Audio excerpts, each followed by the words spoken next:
जैसा कि मैंने सुना है कि आपने सिविल इंजीनियरिंग की पढ़ाई कर रखी है और यहाँ अपने बिहार में जैसे कि आपके गृह राज्य में जो अभी कंडीशन चल रहे हैं कि 5 या 6 हज़ार की नौकरी दी जा रही है बेरोजगार को। तो अभी लोग जो नवयुवक जो लोग हैं वो अपना फील्ड छोड़ के दूसरे फील्ड में जाने के लिए अग्रसर हो चुके हैं कि उन्हें ज़्यादा पैसा उस फील्ड में मिल रहा है। इसके लिए आप क्या कहना चाहेंगे? देखिए, बहुत बहुत धन्यवाद आपको।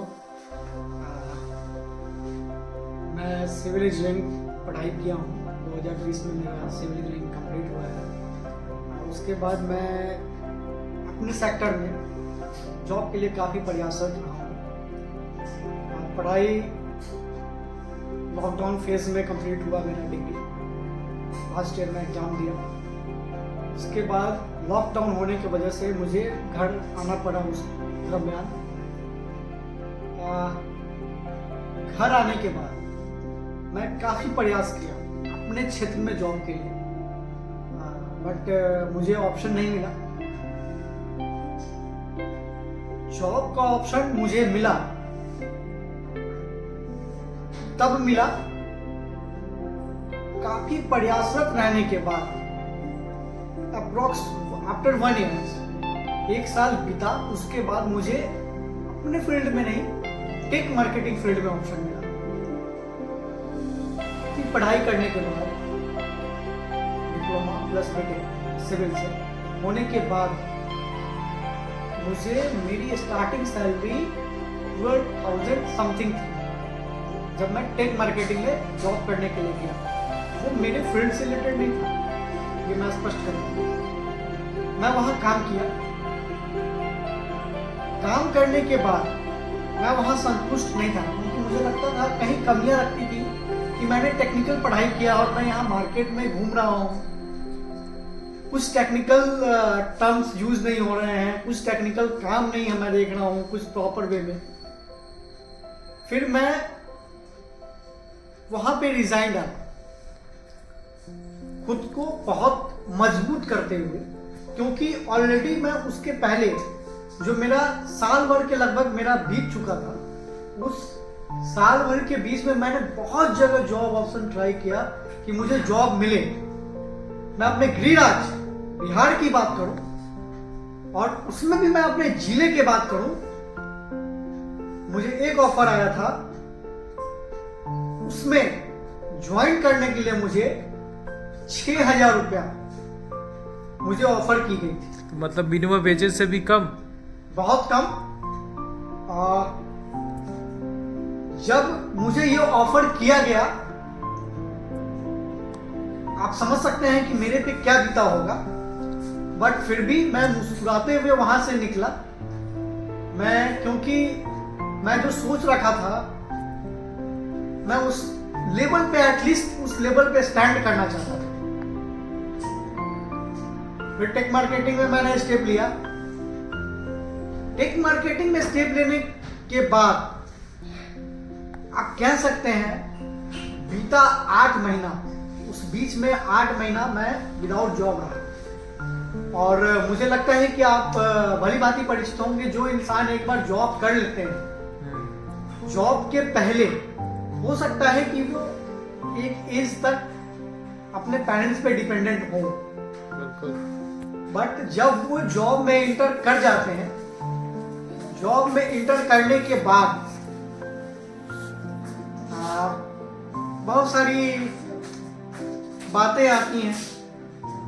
फिर हर इंसान का अपना खर्चा बढ़ता है। जब मैं रिजाइन दिया था, अप्रॉक्स 6 या 7 महीने मैं टेक मार्केटिंग कंपनी में काम किया हूँ। उस बीच में मैंने कुछ सेविंग भी किया था। अगले कुछ महीनों के लिए मैं इतना सेविंग कर रखा था कि वो सेविंग मुझे मदद करे आगे चलकर। तो अप्रॉक्स 6-7 महीना, अगला 6-7 महीना मेरा अच्छे से कट गया। बट जो इंसान सेविंग नहीं कर पाता है, उनके लिए काफी मुश्किल भरा ये समय होता है, क्योंकि मेरे बहुत सारे दोस्त हैं जो आज भी बेरोजगार हैं। 2020 के बाद अभी भी बेरोजगार हैं, और अगर बेरोजगार नहीं हैं तो वो 12,000, 13,000 15,000 पे जॉब करने के लिए मजबूर हैं। क्यों? क्योंकि वो कहीं ना कहीं से मजबूर हैं। अब बात आता है 8 महीने के बाद खुद से बहुत ट्राई किया, नहीं लगा। क्यों? क्योंकि सिविल इंडस्ट्री एक ऐसा इंडस्ट्री है जहां पे पारदर्शिता नहीं है। वैकेंसी आती है, वैकेंसी आई, बट वो अंदर से अंदर नहीं फुलफिल हो गई। जैसे और भी सेक्टर है, आईटी हो गई, जैसे कि इसको नेपोटिज्म कहेंगे। बिल्कुल। जो वहां काम कर रहे हैं उनका ही कोई करीबी, उनका ही कोई जान पहचान वाला वहां पे आकर जॉब कर सकता है। पारदर्शिता के तौर पे विभिन्न लोगों को सिविल इंजीनियरिंग सेक्टर आज भी बड़े माध्यम में बहाली नहीं कर रही है। मैं ये बिल्कुल नहीं कहूंगा कि सब नहीं कर रही है, लेकिन जब आप छोटे स्तर पे आएंगे, बड़ी कंपनी को छोड़ दे, छोटे स्तर पे आएंगे जो कॉन्ट्रैक्टर लेवल में है, वो नहीं कर रही है। और हाँ, ये इस वीडियो में मैं बिल्कुल स्पष्ट तौर पे एक बात कहूंगा कि जितनी भी बड़ी कंपनी है, कॉलेज प्लेसमेंट के अलावा बाहरी किसी भी स्टूडेंट को, जो स्टूडेंट बाहर निकले हों, प्लेसमेंट के अलावा जॉब ढूंढ रहे हो, उन्हें मौका दे। बहुत कम ही ऐसी बड़ी कंपनी है जो मौका देती है, वरना वो एक्सपीरियंस कैंडिडेट ही ढूंढती है। और सिविल में ये हाल बहुत गंदा है, बहुत बुरा है। फिर मुझे अपने दोस्तों के माध्यम से एक ऑप्शन मिला, मैं वहां गया, जॉब किया। 6 महीने मैं वहां पे जॉब किया। इन 6 महीने में मैंने सिविल इंजीनियरिंग सेक्टर को बहुत करीब से देखा है, बहुत करीब से।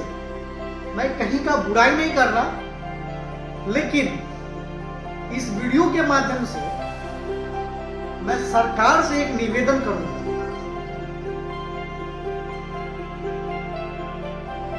माननीय प्रधानमंत्री जी का एक स्वप्न है, न्यू भारत। हम न्यू भारत की परिकल्पना को साकार कैसे करें? हो सकता है कि विभिन्न जगह, विभिन्न सेक्टर में उस परिकल्पना को साकार किया जा रहा होगा विभिन्न माध्यमों से, लेकिन सिविल इंजीनियरिंग सेक्टर अभी भी बहुत पीछे है।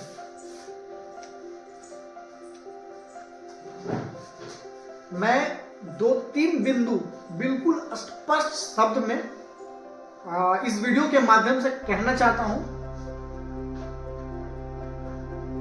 और इस विश्वास के साथ कहना चाहता हूं कि अगर माननीय प्रधानमंत्री जी का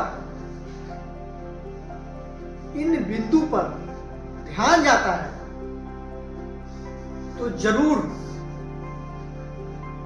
हम न्यू भारत की परिकल्पना को साकार करने में सिविल इंजीनियरिंग सेक्टर भी एक अपना अहम रोल निभा सकता है। वो 3 पॉइंट क्या है?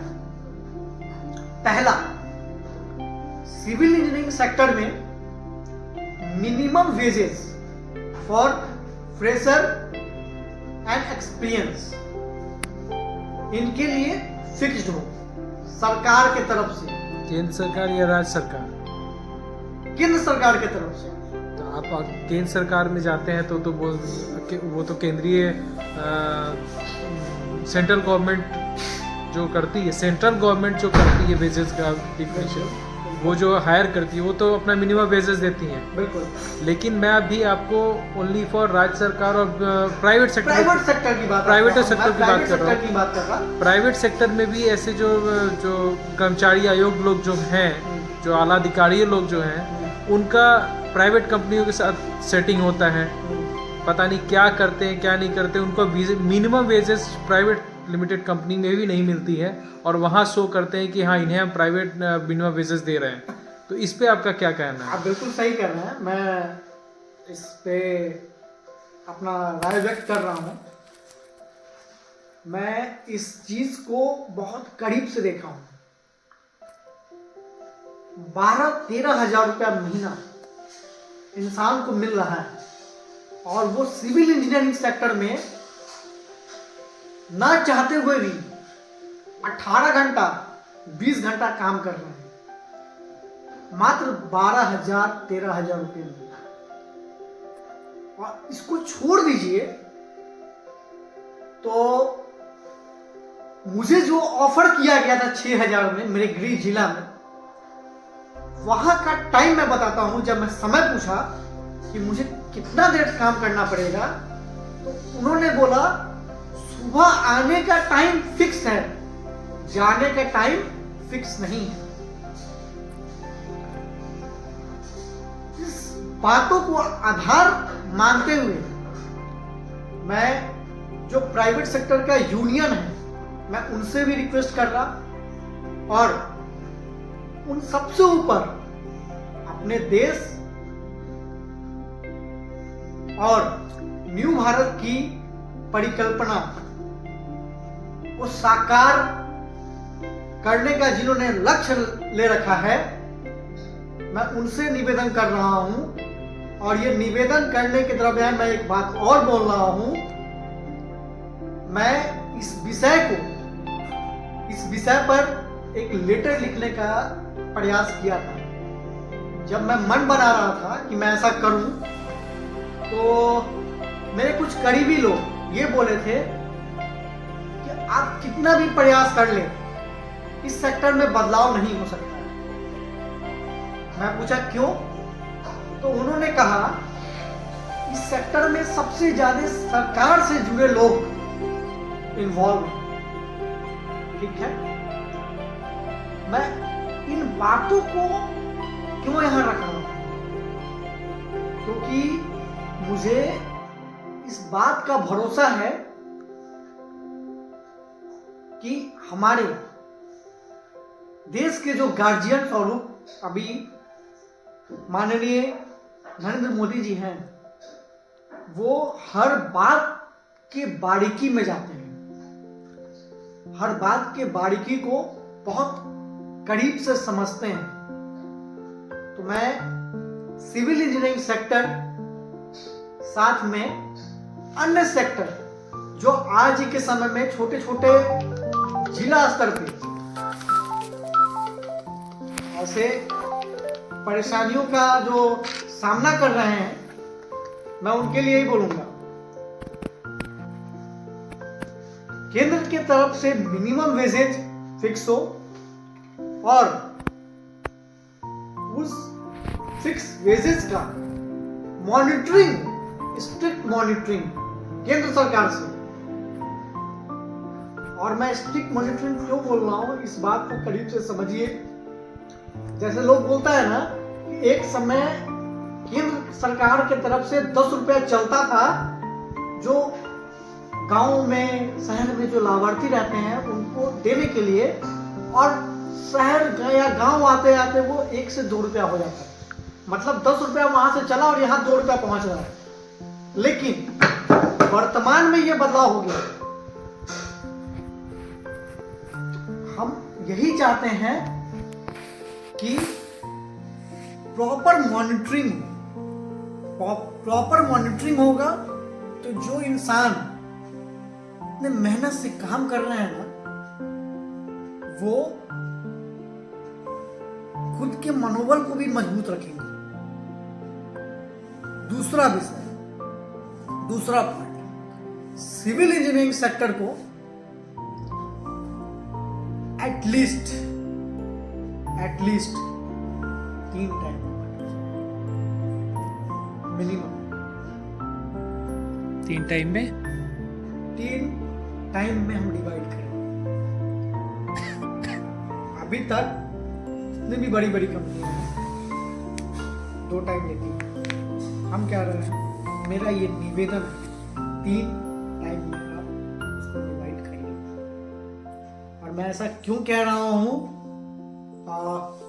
हो सकता है कि मैं अपनी बातों से उस चीजों को जज ना कर पाऊं, लेकिन केंद्र सरकार से ये निवेदन है कि वो खुद के अथॉरिटी से, मतलब जिनसे भी वो मॉनिटरिंग करवाना चाहते हैं कि साइट पर रहने वाले लोग जो स्किल्ड वर्कर हैं, अनस्किल्ड वर्कर हैं, वो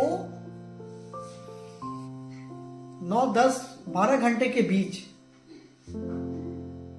क्या मेहनत करते हैं। एटलीस्ट उस टाइम पीरियड को ना 3 में डिवाइड किया, 3 शिफ्ट, मैक्सिमम 2 चल रही है, लेकिन मेरा निवेदन है 3 में किया जाए। और बहुत ऐसी कॉन्ट्रैक्टरशिप कंपनी है जो एक बंदे के बदौलत 24 घंटे काम निकलवाते हैं। इस वीडियो पे मैं बोल रहा हूं क्योंकि मैं इस सेक्टर को बहुत करीब से देखा हूं। और तीसरा पॉइंट, बहुत इंपॉर्टेंट पॉइंट आपको बोलने जा रहा हूं। माननीय प्रधानमंत्री जी, आपसे निवेदन कर रहा हूं,